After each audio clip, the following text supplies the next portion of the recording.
नमस्कार मंडळी, तुमचं पुन्हा एकदा स्वागत आहे आपल्या नवीन ब्लॉगमध्ये. तर मागच्या ब्लॉगमध्ये आपण पाहिलं गणसंकुल, लालबागचा राजा, परेल वर्कशॉप या अपडेट्स आपण पाहिल्या. तर आता आपण आलो आहे खेतवाडीला.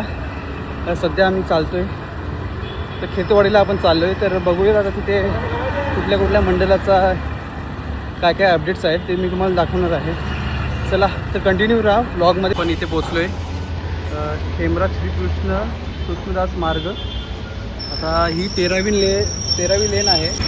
तर आता आपण सध्या इथे आहे आणि इथून आपल्याला हे बघा पूर्ण मॅप दिला आहे, कुठे गणपती बसतो हे बघा, असं पूर्ण मॅप दिला आहे. जर कोणाला समजत नसेल ना त्यांनी इथे या खेमराज श्रीकृष्णदास मार्गावर आणि इथे हा मॅप लागला आहे. हे बघा, या मॅपच्या आधारे आपण पुढे जाऊ शकतो. चला आता आपण पुढे जाऊयात.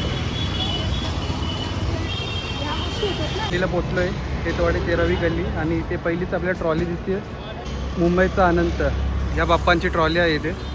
काय झाला ते पुढे येताच आपल्याला दुसरा एक बाप्पांचा बॅनर दिसतोय, खेतवाडीचा गणराज. हा बघा, खेतवाडीचा गणराज. हा 12वी गल्लीमध्ये बसतो इकडे आतमध्ये. चा गणराज या बाप्पांचा तब्बल 18 वर्षानंतर परेल वर्कशॉपमधून आगमन सोहळा आहे.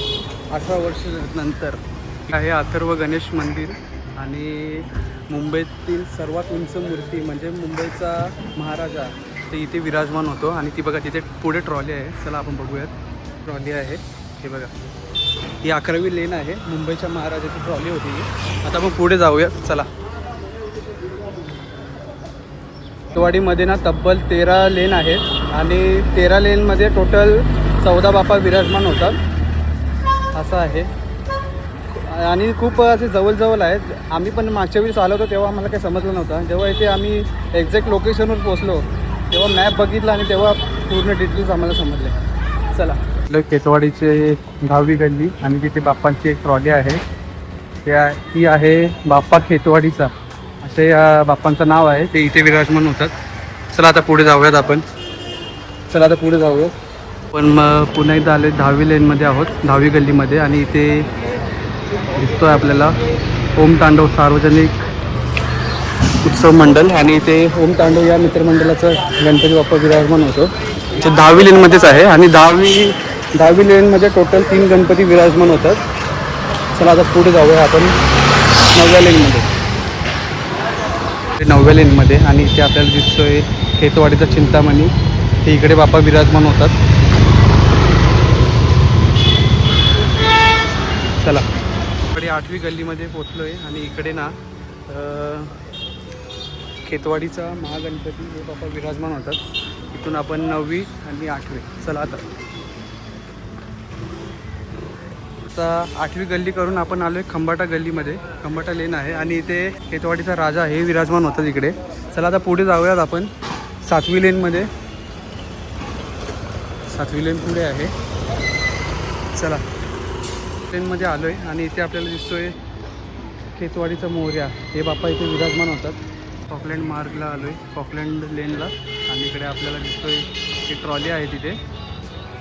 तिचा लंबोदर हे बाप्पा विराजमान होतात. आणि आपण जवळपास 8 गणपतीचे मंडप बघितले, पण एका पण गणपती बाप्पांच्या मंडपाचं काम चालू नाही आहे. आणि इथे कुठली तरी ट्रॉली आहे, पाहू शकता आपण. चला आता पुढे जाऊयात. 6व्या लेनमध्ये जाऊयात आपण. खेतवाडीचा सम्राट हे बाप्पा इथे विराजमान होता. मुंबईचा सम्राट हे बाप्पा 6व्या लेनमध्ये विराजमान होतात.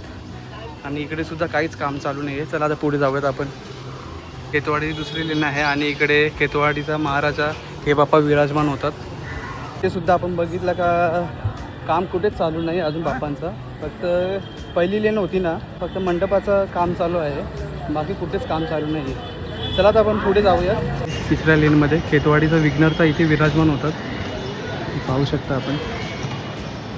खेतवाडीच्या बाजूलाच इथे कुंभारवाड्याचा सुखकर्ता हे बाप्पा विराजमान होतात.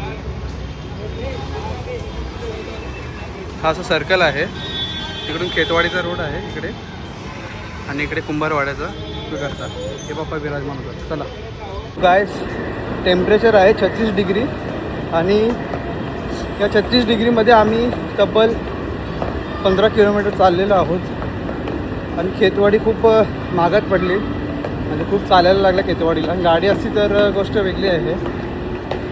चला आता आपण ब्लॉगला इथेच एंड करू. आता आपण चाललो आहे घरी.